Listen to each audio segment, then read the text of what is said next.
About once every year or so, a new hot ticket item comes along in the automotive world that really captures the attention of the masses. Whether it's the redesign of something iconic like the Ford Mustang, or a new record-breaking hypercar from the likes of McLaren, or the return of a storied Italian brand to the US market after decades of absence, there's always something for auto journalists, enthusiasts, and more to be excited about. That hot ticket item for the past year or so has been this: the 2017 Alfa Romeo Giulia Quadrifoglio.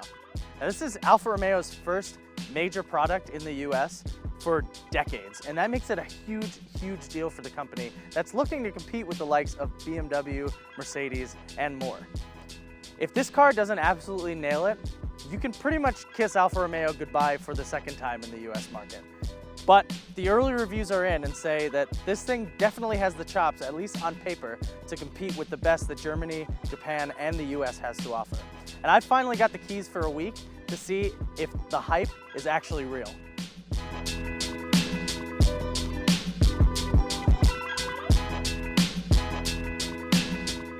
If Alfa Romeo is going to succeed on their plan to sell cars with sex appeal alone, well, frankly, they've got to make a sexy car. And honestly, I think they've pulled it off with the Giulia Quadrifoglio. It's got curves in all the right places, it's got real carbon fiber accents all over it, and I think it's just extreme and different looking enough to really set it apart from other sports sedans. While you can almost mistake the side profile for any other number of sports sedans in the segment, what really sets the Giulia Quadrifoglio apart is that famous Alfa Romeo front end. Wearing a more extreme version of the Trilobo, or three-piece grille, and the famous triangular Scudetto shield that every Alfa Romeo since 1927 has worn, it's got a much more extreme face than the rest of the competition. Of course, the Quadrifoglio is the high-performance version of the Giulia, and as such, Alfa's designers have included a whole bunch of touches that make this thing more extreme than the garden variety sedan. It's got a carbon fiber spoiler, carbon fiber side blades, and another carbon fiber front splitter that's actually deployable to keep the nose planted when you're going hard on the track. It's got these great wide-set quad exhaust tailpipes that give the rear end a real presence to it and make this car look like it's hunched forward, just ready to pounce.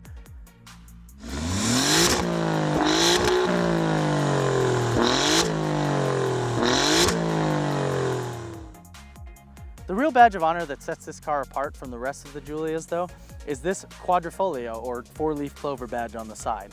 Dating back to the 1920s, when Alfa Romeo factory driver Ugo Savocci adorned the side of his race car with a four-leaf clover for good luck after a series of second-place finishes and other mishaps, it's been worn by every performance Alfa Romeo ever since. Believe it or not, Savocci was killed later that year in a crash involving a car that was not wearing the four-leaf clover badge. And that gives this badge sort of a mysticism about it in Alfa Romeo lore. Now, unlike the exterior of the Giulia, the interior is actually a lot more reserved. And it's got almost a Mazda-esque look to it with this curving dashboard design that features contrasting materials. But like the exterior, anything that you see in here that looks like carbon fiber actually is. It's all over the center console here, along the dashboard, and even on the door panels, and you can get an optional steering wheel with it as well. Now, that's something you can only find on the highest performance models. The real joy of this Alfa's interior, though, is in the details, though not necessarily the material quality. While I love little touches like the carbon fiber I mentioned and the red starter button that's right on the steering wheel, the overall interior quality leaves a little bit to be desired. It's definitely more Fiat Chrysler than, say, Maserati or Ferrari. If you're coming from a Mercedes-Benz or a BMW, you might find the quality to be a little bit lacking. But if something like this is your first true luxury car purchase, I think you'll be perfectly satisfied. Now, this wouldn't be much of a performance luxury car if it didn't have a lot of the features that you can expect from a vehicle in this price bracket. But that's not to say that Alfa Romeo's gone above and beyond in terms of offering features on this car. In fact, they've kind of done the bare minimum. There's a new Alfa-specific infotainment system that's actually pretty straightforward in its simplicity. It uses a dial controller system similar to the likes of BMW and Mercedes, and has simple menus that make it easy to switch between them. There's 3D navigation, Bluetooth, and some vehicle performance pages, and you can even get certain luxury features like a Harman Kardon 12-speaker system, but it's really nowhere near close to the level of quality that you find from the likes of Audi or Mercedes-Benz. The Giulia is also missing some basic features that a lot of buyers have come to expect across the range of new cars, including in-car Wi-Fi, Apple CarPlay, and Android Auto. There is a full suite of active safety technologies available though, including full speed forward collision warning, adaptive cruise control with full stop, lane departure warning, blind spot monitoring, rear cross traffic alert, and probably one of the world's tiniest backup cameras. In terms of comfort, the seats are tight and heavily bolstered, but this is a sports car after all. And there's no ventilation available, although you can get carbon fiber bucket seats on this particular model. Front headroom and legroom is good, and the driving position is one of the most natural I've felt in pretty much any modern production car. Thanks to the almost bubble-shaped roof, there's actually great headroom in the rear seats as well. And though legroom is a bit tight, if your front passengers are on the smaller side, you should fare just fine in the rear. Now, as you may or may not already know, Enzo Ferrari actually got his start racing Alfa Romeos in the 1920s. And the connection between Alfa Romeo and Ferrari is still very much alive today, as evidenced by this engine block.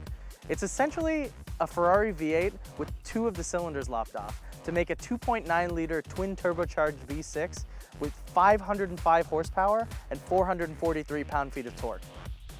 Those power figures make it the most powerful engine in its class, with over 30 horsepower on the Mercedes C63 AMG and 70 horsepower over the BMW M3. The Giulia Quadrifoglio also uses an 8-speed automatic transmission built by ZF, and it comes only in rear-wheel drive, as the racing gods intended. 60 miles an hour comes in 3.6 seconds, and the quarter mile comes in 11.9 seconds, all the way up to a top speed of 191 miles per hour. In fact, this thing is so fast, it set a 7-minute 32-second Nürburgring time, making it the fastest 4-door production sedan ever. Of course, it's not all high horsepower and loud noises. There's even cylinder deactivation technology to help you improve fuel economy, which turns this engine into a V4 basically when it's running on the highway at a high gear. As a performance model, this Quadrifoglio is built from the ground up to be as light and as quick as possible. The hood, the roof, and the drive shaft, as well as all of those other trim pieces you see, are all carbon fiber. There's also exclusive performance features for the Quadrifoglio model, including active torque vectoring, a front splitter that can deploy downwards to increase downforce on the front, adaptive damping suspension, and available carbon ceramic brakes, but standard steel Brembos with 6 pistons in the front and 4 in the rear, and sticky Pirelli P0 Corsa tires, which have to be replaced every 10 or 15,000 miles, but provide immense levels of grip. Now, of course, what makes this the hot ticket item of the last year or so is how it drives. And frankly, I've been reading a lot about this car before I've actually gotten the chance to be behind the wheel, and I didn't want to let it color my opinion, but it was pretty much all positive reviews. Now, having spent some time on the twisty back roads of upstate New York, oh my lord, this car is good. It handles just so telepathically.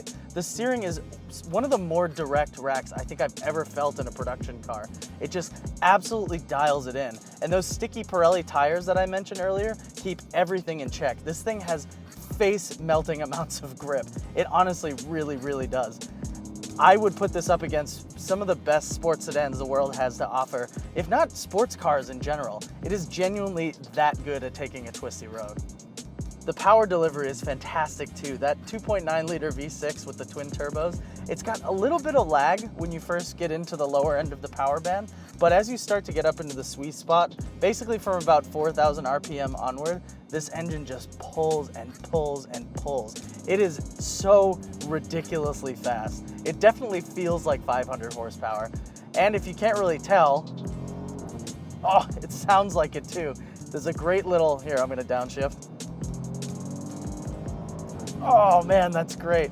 There's this great little snap, crackle, and pop out the back when you hit the paddle shifter, and you get that raw, just Italian sound that really only makers from Italy can do pretty much better than everybody else. I'm not sure what makes an Italian engine sound better, but it pretty much always does. Long story short, if you haven't driven the Giulia Quadrifoglio, find any excuse to do so. I don't care if you have to go test drive one, I don't care if you have to beg a friend, go down to the dealership, do it immediately. This is one of the best driving cars on the planet. And that's why we gave it our Daily News Autos Award for Luxury Performance Car. Oh man, I am absolutely smitten with this thing. Bellissima. So you're probably wondering what it costs to have an Italian exotic like this at home. And frankly, it's not that bad. The Giulia Quadrifoglio starts at $72,000, and this one you see behind me is $77,195, including about a $1,600 destination charge. That puts it right in the heart of the market among the BMW M3, Mercedes C63 AMG, and the Cadillac ATS-V. And frankly, when you consider that the two German cars that I just mentioned can total over $90,000, this Alfa Romeo is a screaming deal. Now, there are some issues to worry about. The chief among them is probably reliability. Italian cars and Fiat Chrysler don't have the best reputation with that. And you are kind of getting a step down in terms of interior quality and overall luxury and technology features. But frankly, this car is absolutely, without a doubt, the best to drive of the bunch. And it's the one that's stolen my heart more than any other car in this segment. It seems, after all, that sex appeal does actually sell, or at least it's sold me. Well, that's all for now. I'm Brian with the Daily News Autos, and we'll see you next time.